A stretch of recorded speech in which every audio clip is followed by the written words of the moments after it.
What is going on, ladies and warlocks? My name is Kability. I am back with another Destiny video, and we're going to be talking about the weapons patch that came to Destiny this week, and primarily the pulse rifles. And to be even more specific, we're going to be talking about the Red Death and how amazing this weapon is in Crucible.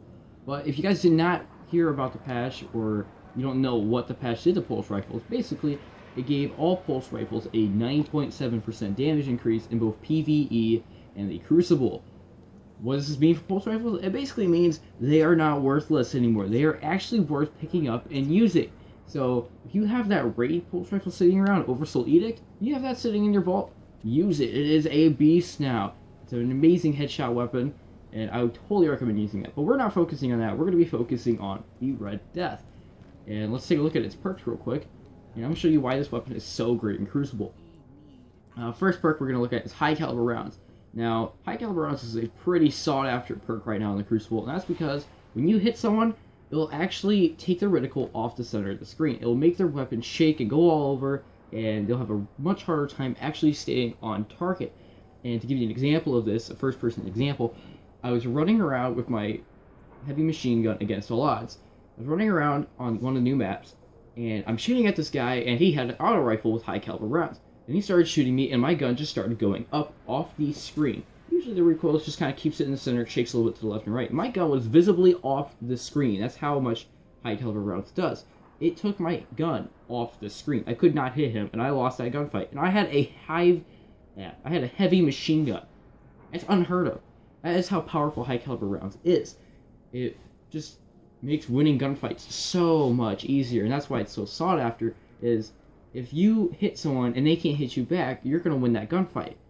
It's a really good perk. But Red Death, not only does it have high caliber rounds, it also has something to counter it, and that is unflinching. And obviously it says easier to aim this weapon under fire.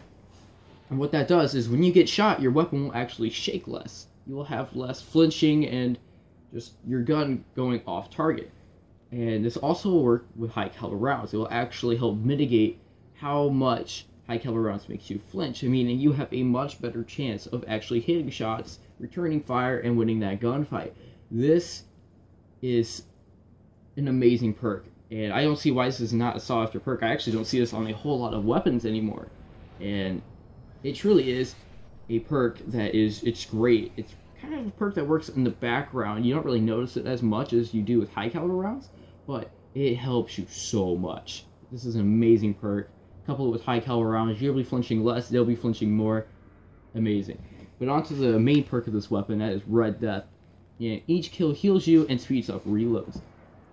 So what does this mean? It basically means you kill someone and your health will start regening immediately, no matter what the situation is, until you take damage. So, if you get hit by Thorn, you kill the guy with Thorn. If you get hit by Thorn and the Mark of the Devourer kicks in, and you kill him, your health will regen, but Mark of Devourer can cancel that out, but it can still save your life. And the main idea of the perk is you kill someone, and your health will regen, and you'll have enough health to actually take out the next person if one comes around and catches you off guard. You should have your health fairly high up by that time. And where it speeds up your reloads, it's actually a very significant increase in reload speed. You can reload as soon as you get that kill, have a fresh magazine, a fresh 27 rounds to put into that next guy. The whole perk is basically to set you up for that next engagement as fast as possible.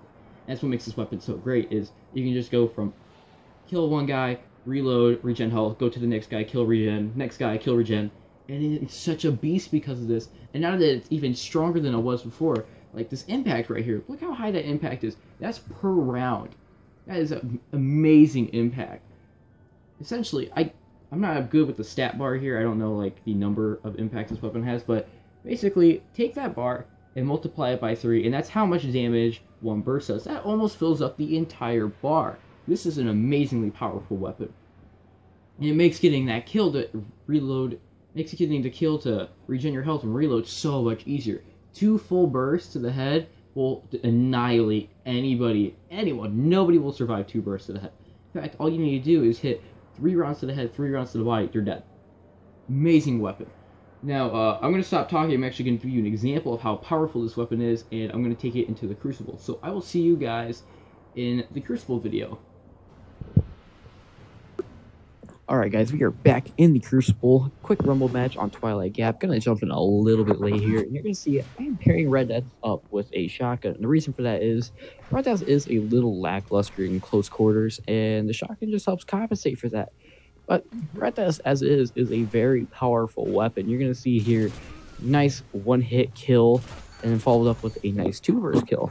And the reason for that is Red Death does 24 damage for body shots and 36 for headshots, meaning all I have to do is hit 2 headshots out of 2 full bursts. All 6 shots have to connect, but as long as 2 of those shots are headshots, it's going to be a 2-burst kill, depending on the Guardian. That's incredible. The 2-burst potential of this weapon is undeniably, it's one of its best features.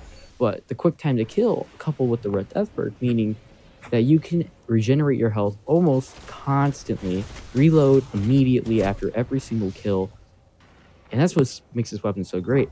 The perk's triggered by kills. Kills are very easy to get with this weapon, and they just go in tandem very well. And I was going to touch on this earlier, but I completely forgot. But when I was talking about Red Death, talking about the health regen, some people might have thought that sounded like another exotic, another popular exotic in Crucible, in fact. And that exotic is Suros Regime. Now, a lot of people have Suros Regime, and some people may not know this, but Suros Regime actually does have a health regen factor. And that happens when you are at the bottom half of your magazine. The weapons do bonus damage, but they also have a chance of regenerating your health upon doing damage. Now, you're probably thinking, well, I already have a Suros Regime, and I already have it maxed out, so why do I need Red Death? What makes it so much better than Suros? Well, it's the fact that Suros is not guaranteed to happen every single time, whereas Red Death, as long as you kill someone, you get the perk to happen. It's 100% consistent. There's never a chance of it not happening unless you don't kill them. But with Suros, there's 2 conditions. One, you have to be at the bottom half of your magazine for this perk to have a chance of proc, and even then, it's still a chance at procking. There's no guarantee, there's no percentage you can rely on. It's just chance. It's luck of the draw. And that's where I believe Red Death's perk is superior, because you have that comfort of knowing, hey, as long as I kill this guy, I'm going to get my health back, I'm going to have that quick reload, and be able to be 100% prepared for that next engagement. And that's what makes Red Death so much better, is the comfort you get when using it.